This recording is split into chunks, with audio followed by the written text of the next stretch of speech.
all of these are magnets. They're very special objects because they create forces between themselves and other magnets. They can also create forces between themselves and magnetic materials, but more about that later. Magnets can look quite different. Sometimes they look just like a piece of metal, like this. Sometimes those pieces of metal are painted, with red on one end and blue on the other. Sometimes they're covered in plastic, like this one here. But they're all basically the same. What's going on inside these is that there is a north pole at the red end of the magnet and a south pole at the other end. Now we're used to talking about the word poles to talk about the Earth. But basically we would use polar opposites just to describe two ends of a thing. And so the two ends of this magnet are described as north and south. There are some magnets that look a little bit different. These neodymium magnets are really strong and really, really small. They almost look like those little tiny cells that you get. But these are very, very strong for their size. You might also get a horseshoe magnet, where the actual shape of this has been bent around into the shape of a horseshoe. And here we have a very good example of that. Now with this, it's the two poles are adjacent to each other, and they actually create a region of exceptionally strong magnetism in between. So how do magnets work? Well, to get to that, we must first look at what magnets do. If I am putting all these other magnets to the side, notice how I'm keeping them apart from each other because they're all going to interact if I'm not careful. If I have two magnets like this, and if I bring them so that the same pole is facing each other, then I get a force of repulsion. It will push it away. What about the other two poles? The two north poles together, a force of repulsion. So like poles on a magnet repel each other. They actually exert a force against each other that is non-contact. They don't physically touch. That's magic. Not very many times do we see examples or obvious examples of non-contact forces in physics, though gravity is one. What we can also see is that magnets can attract as well as repel. If we have the two ends of the magnet that are opposite poles, we find that they click together, and that is how magnets stick to each other, like this.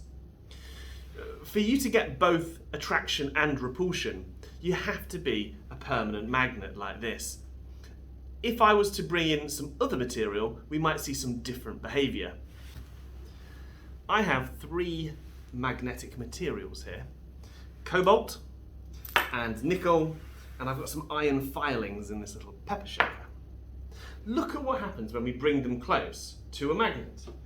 So I'm going to handle this carefully because there's a warning symbol on this, and it looks kind of like an alien bursting out of somebody's chest. So just to be sure, I'm going to wear gloves.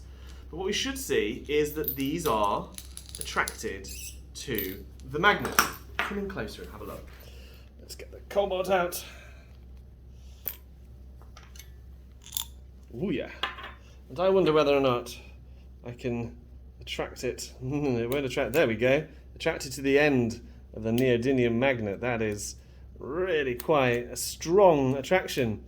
But notice these two pieces of cobalt that I cannot get a force of repulsion. In fact, when I take the magnet away, there's no magnetism here at all. They're not magnets, but they are attracted to a magnet, and that is the difference. If you are a magnet, you will have both repulsion and attraction with other magnets. If you're a magnetic material, you will just have attraction to other magnets. Let's check the other ones. So we've got here some, whoa, that was amazing. Look at that. This is nickel, and that is really strongly attracted. What about the iron? Whoa, look at that. I can pull it around inside. It's going through the glass. That is cool. How cool is that? So these three magnetic materials will be attracted only to a magnet. But what about something that's not a magnetic material? Well, here I've got a piece of wood. there is absolutely no attraction between the magnets and the wood. This is not a magnetic material. I've got a random bar. This is made out of aluminium. No attraction whatsoever. It's not a magnetic material. I have another bar here. This is made out of steel. Oh, look at that. The steel, because it is an alloy of metal that contains iron, is a magnetic material.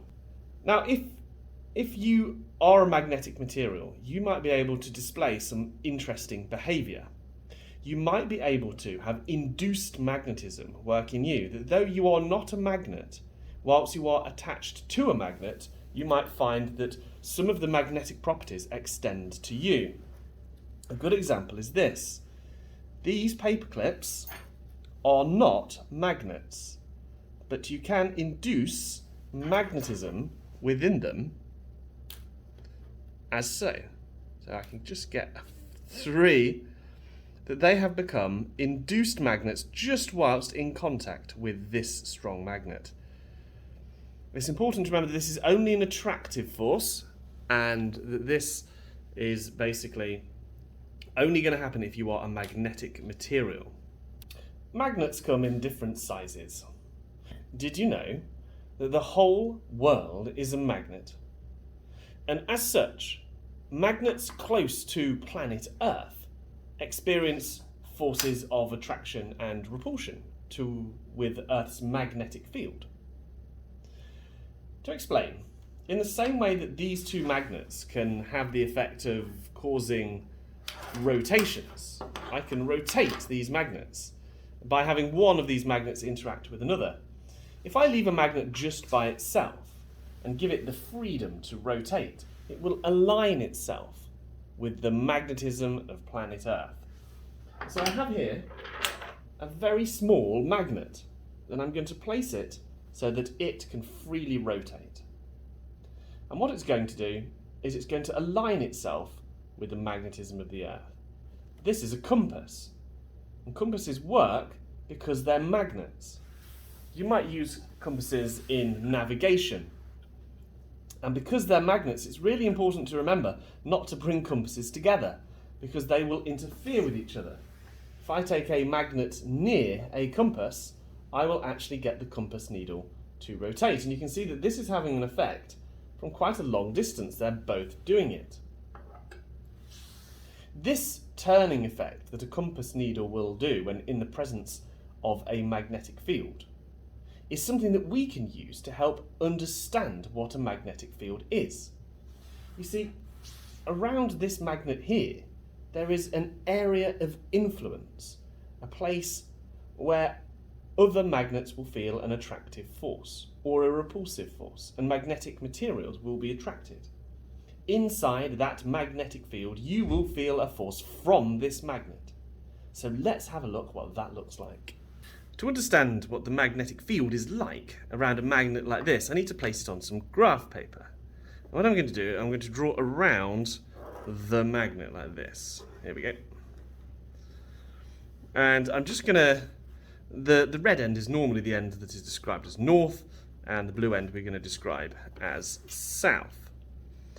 And so what we're going to do is, on every single vertex, every single place where there's a big crossing of lines, we're going to place the compass at that point and observe which direction the arrow is facing. It's facing that way.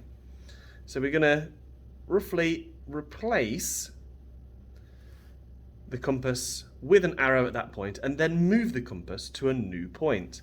Observe the direction of the arrow and draw it on. And we're going to do that for every place on this. Come back in 2 minutes and I'll show you what I've done.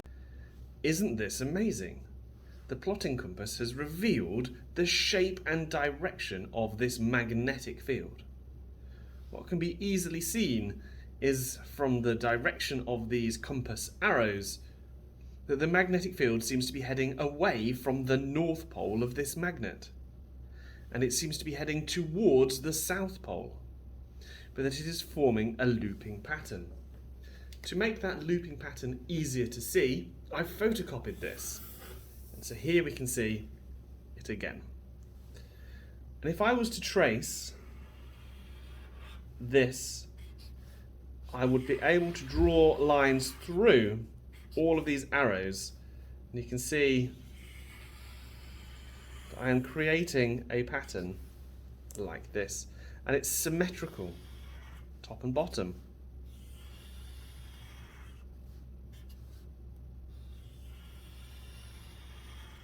This is the field pattern around a bar magnet. We might be asked to draw a simplistic representation of this in the exam, so let's have a look at how we do that. So the first thing I would need to do is draw my magnet in the middle of the diagram. That. And if we're going to keep it the same way around as last time, we had north and we had south. Now, what we must do is we must start at the top corner here of one of these, and we're going to do a little loop that goes round over the top and back into that top corner. Then we pick the bottom corner and we're trying to do an identical loop.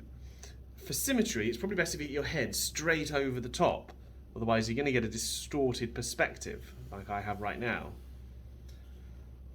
Now we're going to go along towards the middle of this pole. We cannot have our lines touching. If we have lines touching, it's best just to start the diagram again.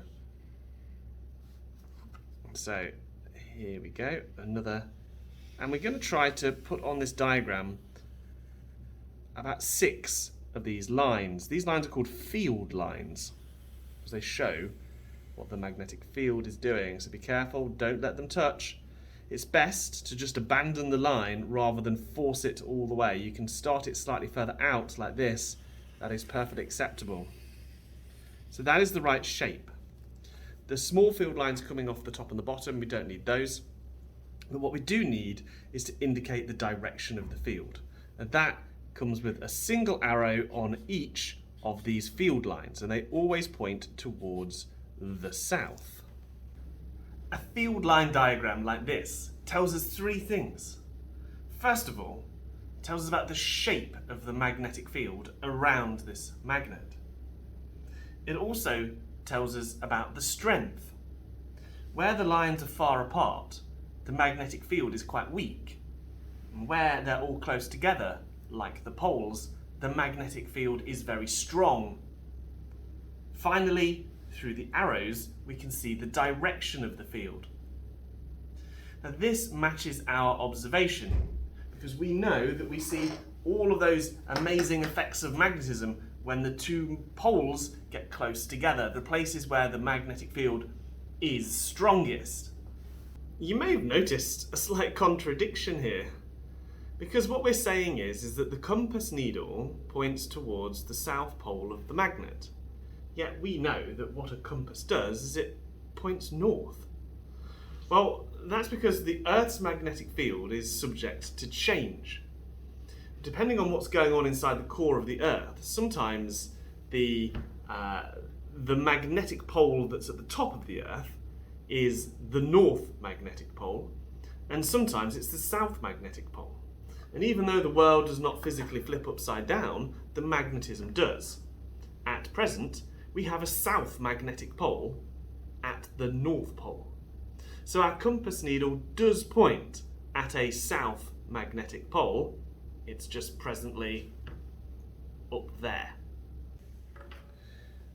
There is another way that we could display the magnetic field. We could use something like this. It's probably best to not describe this in the exam, use the plotting compass method. But basically, it's a magnetic field viewer. In this liquid, we have lots of pieces of iron filings, and we put it on, we give it a good tap, and what we can see is that the magnetic field pattern has formed around it. You can see how it is stronger at the poles and weaker everywhere else. Another technique, and one that I don't think you should describe in the exam because it's very difficult to talk about it in enough detail, is by placing a piece of paper over a magnet like this and sprinkling iron filings on. What we can see is that concentration of ion filings around the poles of the magnet and the field pattern being produced. But as I said, describe the plotting compass method because you can give loads of extra detail.